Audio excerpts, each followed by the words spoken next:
Audio 5।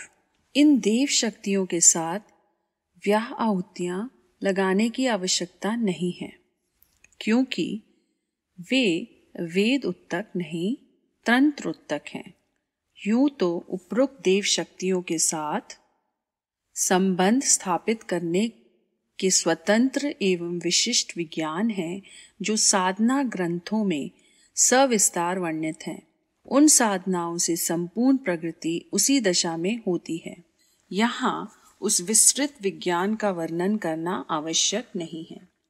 यहाँ तो इन देव शक्तियाँ एवं उनकी गायत्रियों का वर्णन इसलिए किया गया है कि वेद माता की सर्व फलदायिनी साधना में भी किसी विशेष तत्व को बढ़ाकर किसी विशेष उद्देश्य के लिए एक अतिरिक्त प्रयत्न भी साथ में जोड़ा जा सके।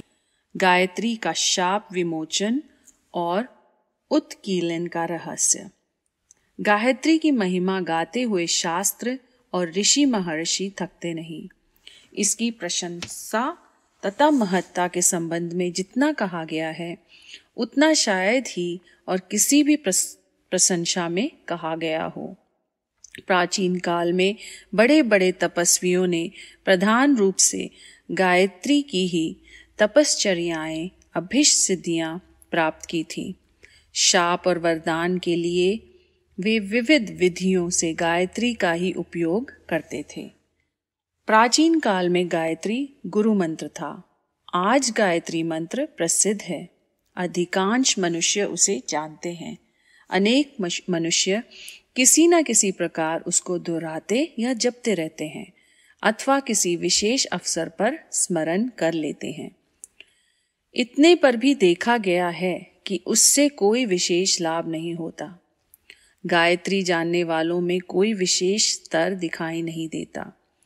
इस आधार पर यह आशंका होने लगती है, कहीं गायत्री की प्रशंसा और महिमा वर्णन करने वालों ने अत्युक्ति तो नहीं की। कई मनुष्य आरंभ में उत्साह दिखाकर थोड़े ही दिनों में उसे छोड़ बैठते हैं। वे देखते हैं कि इतने दिन हमने गायत्री की, उपासना की, पर लाभ कुछ ना हुआ। फिर क्यों इसके लिए समय बर्बाद किया जाए? कारण यह है कि प्रत्येक कार्य एक नीति विधि व्यवस्था द्वारा पूरा होता है। चाहे जिस काम को चाहे जिस प्रकार करना आरंभ कर दिया जाए, तो अभिष्ट परिणाम नहीं मिल सकता। मशीनों द्वारा बड़े बड़े कार्य होते हैं, पर होते तभी हैं जब वे उचित रीति से चलाई जाएं। यदि कोई अनाड़ी चलाने वाला मशीन को यूं ही अंधाधुंध चालू कर दे, तो लाभ होना तो दूर, उल्टे कारखाने के लिए तथा चलाने वालों के लिए संकट उत्पन्न हो सकता है। मोटर तेज दौड़ने वाला वाहन है। उसके द्वारा एक एक दिन में कई 100 मील की यात्रा सुखपूर्वक की जा सकती है, पर अगर कोई अनाड़ी आदमी ड्राइवर की जगह जा बैठे और चलाने की विधि तथा कल पुर्जों के उपयोग की जानकारी न होते हुए भी उसे चलाना आरंभ कर दे, तो यात्रा तो दूर, उल्टे ड्राइवर, मोटर यात्रा करने वाले के लिए अनिष्ट खड़ा हो जाएगा या यात्रा निष्फल होगी। ऐसी दशा में मोटर को कोसना, उनकी शक्ति पर अविश्वास कर बैठना उचित नहीं कहा जा सकता। अनाड़ी साधकों द्वारा की गई उपासना भी यदि निष्फल हो, तो आश्चर्य की बात नहीं है। जो वस्तु जितनी अधिक महत्वपूर्ण होती है, उसकी प्राप्ति उतनी कठिन भी होती है। सीप घोंघे आसानी से मिल सकते हैं, इन्हें चाहे कोई बीन सकता है, पर मोती जिन्हें प्राप्त करने हैं, समुद्र में उतरना पड़ेगा और उस खतरे के काम को किसी से सीखना पड़ेगा। यों गायत्री में अन्य समस्त मंत्रों की अपेक्षा एक और विशेषता यह है कि नियत विधि से साधना न करने पर भी साधक को कुछ हानि नहीं होती है। परिश्रम भी निष्फल नहीं जाता, कुछ ना कुछ लाभ ही होता है, पर उतना लाभ नहीं होता जितना कि विधि पूर्वक साधना के द्वारा होना चाहिए। गायत्री की तांत्रिक उपासना में तो अविधि साधना से हानि भी होती है, पर साधारण साधना में वैसा कोई खतरा नहीं है। तो भी परिश्रम का प्रतिफल ना मिलना भी तो एक प्रकार की हानि है। इसलिए बुद्धिमान मनुष्य उतावली, अहमन्यता, अपेक्षा के शिकार नहीं होते और साधना मार्ग पर वैसे ही समझदारी से चलते हैं जैसे हाथी नदी को पार करते समय था लगाते हुए धीरे धीरे आगे कदम बढ़ाता है। कुछ औषधियां नियत मात्रा में लेकर नियत विधि पूर्वक तैयार करके रसायन बनाई जाए और उसको नियत मात्रा में नियत अनुपात के साथ रोगी को सेवन कराया जाए तो आश्चर्यजनक लाभ होता है।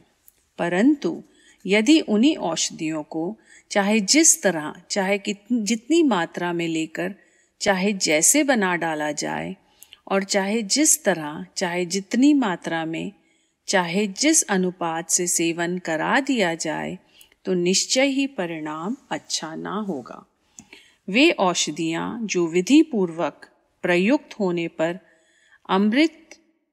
अमृतपन लाभ दिखाती हैं, अविधि पूर्वक प्रयुक्त होने पर निरर्थक सिद्ध होती हैं। ऐसी दशा में उन औषधियों को दोष देना न्याय संगत नहीं कहा जा सकता। गायत्री साधना भी यदि अविधि पूर्वक की गई है तो वैसा लाभ नहीं दिख सकता जैसे कि विधि पूर्वक साधना से होना चाहिए।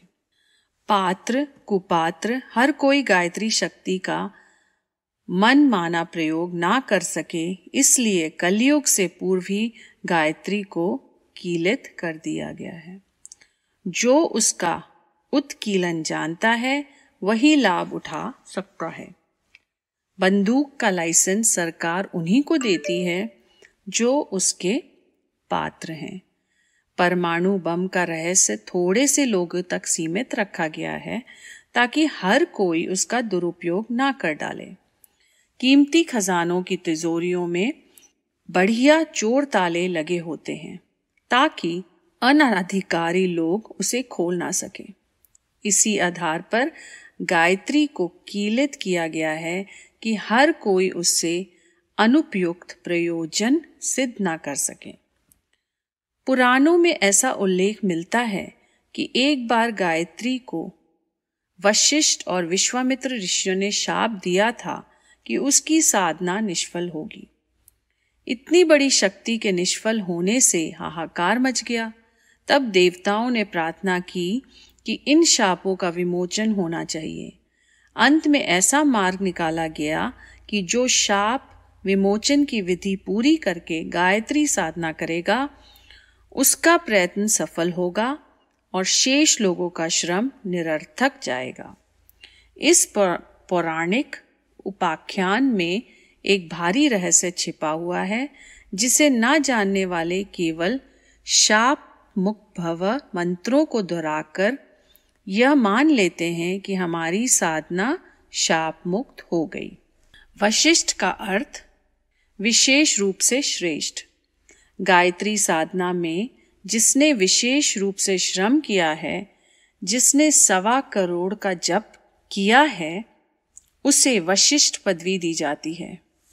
रघुवंशियों के कुल गुरु सदा ऐसे ही वशिष्ठ पदवीधारी होते थे। रघु, अज, दिलीप, दशरथ, राम, लवकुश इन 6 पीढ़ियों के गुरु एक वशिष्ठ नहीं अलग अलग थे, पर उपासना के आधार पर उन सभी ने वशिष्ठ पदवी को पाया था। वशिष्ठ का शाप विमोचन करने का तात्पर्य यह है कि इस प्रकार के वशिष्ठ से गायत्री साधना की दीक्षा लेनी चाहिए, उसे अपना पथ प्रदर्शक नियुक्त करना चाहिए। कारण यह है कि अनुभवी व्यक्ति ही यह जान सकता है कि मार्ग में कहाँ क्या क्या कठिनाइयाँ आती हैं और उनका निवारण कैसे किया जा सकता है। जब पानी में तैरने की शिक्षा किसी नए आदमी को दी जाती है तो कोई कुशल तैरक उसके साथ रहता है ताकि कदाचित नौसिखिया डूबने लगे तो वह हाथ पकड़कर उसे खींच ले और उसे पार लगा दे तथा तैरते समय जो भूल हो रही हो उसे समझाता सुधारता चले। यदि कोई शिक्षक तैराक ना हो और तैरना सीखने के लिए बालक मचल रहे हों तो कोई वृद्ध विनोदी पुरुष उन बालकों को समझाने के लिए ऐसा कह सकता है कि बच्चों, तालाब में ना उतरना, इसमें तैराक गुरु का शाप है। बिना गुरु का शाप मुक्त हुए तैरना सीखोगे तो वह निष्फल होगा। इन शब्दों में अलंकार तो है, शब्दाधिक अत्युक्ति भी इसे कह सकते हैं, पर तथ्य बिल्कुल सच्चा है। बिना शिक्षक की निगरानी के तैरना सीखना की कोशिश करना एक दुस्साहस ही है। 1.25 करोड़ जप की साधना करने वाले गायत्री उपासक की वशिष्ठ की संरक्षता प्राप्त कर लेना वशिष्ठ का शाप विमोचन है। इससे साधक निर्भीक निधड़क अपने मार्ग पर तेजी से बढ़ता चला जाता है। रास्ते की कठिनाइयों को वह संरक्षक दूर करता चलता है, जिससे नए साधक के मार्ग की बहुत सी बाधाएं अपने आप दूर हो जाती हैं और अभिष्ट उद्देश्य तक जल्दी ही पहुंच जाता है। गायत्री को केवल वशिष्ठ का ही शाप नहीं, एक दूसरा शाप भी है, वह है विश्वामित्र का। इस रत्न कोश पर दोहरे ताले जड़े हुए हैं ताकि अधिकारी लोग ही खोल सकें और ले भागु जल्दबाज अश्रद्धालु हरामखोरों की दाल ना गलने पाए। विश्वामित्र का अर्थ है संसार की भलाई करने वाला, परमार्थी, उदार, सत्पुरुष, कर्तव्यनिष्ठ। गायत्री का शिक्षक केवल वशिष्ठ गुण वाला होना ही पर्याप्त नहीं है, वरन उसे विश्वामित्र भी होना चाहिए। कठोर साधना और तपश्चर्या द्वारा बुरे स्वभाव के लोग भी सिद्धि प्राप्त कर लेते हैं। रावण वेद पाठी था, उसने बड़ी बड़ी तपश्चर्याएं करके आश्चर्यजनक सिद्धियां भी प्राप्त की थी। इस प्रकार वह वशिष्ठ पदवीधारी तो कहा जा सकता है, पर विश्वामित्र नहीं, क्योंकि संसार की भलाई के लिए धर्मचर्या एवं परमार्थ के गुण उसमें नहीं थे। स्वार्थी, लालची तथा संकीर्ण मनोवृत्ति के लोग चाहे कितने भी बड़े सिद्धि क्यों ना हो, शिक्षक नियुक्त किए जाने योग्य नहीं। यही दोहरा शाप विमोचन है। जिसने वशिष्ठ और विश्वामित्र गुण वाला पथ प्रदर्शक गायत्री गुरु प्राप्त कर लिया, उसने दोनों शापों से गायत्री को छुड़ा लिया। उसकी साधना वैसे ही फल उपस्थित करेगी जैसे कि शास्त्रों में वर्णित है। यह कार्य सरल नहीं है, क्योंकि एक तो ऐसे व्यक्ति ही मुश्किल से मिलते हैं जो वशिष्ठ और विश्वामित्र गुणों से संपन्न हैं। यदि मिले भी तो हर किसी का उत्तरदायित्व अपने ऊपर लेने को तैयार नहीं होते, क्योंकि उनकी शक्ति और सामर्थ्य सीमित होती है और उससे वे कुछ थोड़े ही लोगों की सेवा कर सकते हैं। यदि पहले से ही उतने लोगों का भार अपने ऊपर लिया हुआ है तो अधिक की सेवा करना उनके लिए कठिन है। स्कूलों में एक अध्यापक प्रायः 30 की संख्या तक विद्यार्थी पढ़ा सकता है।